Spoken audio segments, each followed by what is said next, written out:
মিঠিজোড়া ধারাবাহিকে আমরা দেখেছিলাম স্রোত যাবে ব্যাঙ্গালোরে এমডি পড়তে। মনটা খারাপ। সার্থক যে ওকে ভালোবাসে না সেই কথাই বলেছে রায়কে। রায় বলেছে, আমি যদি প্রমাণ করে দিতে পারি ও তোকে ভালোবাসে তাহলে তুই তোর যাওয়াটা আটকাবি। বলছে, না দিদিভাই, সেরকম কিছু হবে না। প্ল্যান করেছে বাড়ির সকলে। ওরা পিসিমণিকে দিয়ে একটা কেক বানিয়েছে, সেলিব্রেট করবে, পরের দিন চলে যাচ্ছে বলে। হঠাৎ সার্থক চলে এসছে, বলছে, কী ব্যাপার তোমরা কেক বানিয়েছো? বলল, স্রোত চলে যাবে তো সেই জন্য আমরা সেলিব্রেশন করছি।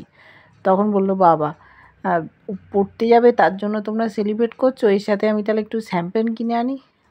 বলল ওর বাবা, দেখো স্রোত খুব ভালো রেজাল্ট করেছে, সার্থক তোমার থেকেও রেজাল্ট ওর ভালো, ও যাবে ব্যাঙ্গালোর, সেখানে পড়াশুনো করবে, উন্নতি করবে, এটাই তো আমরা চাই।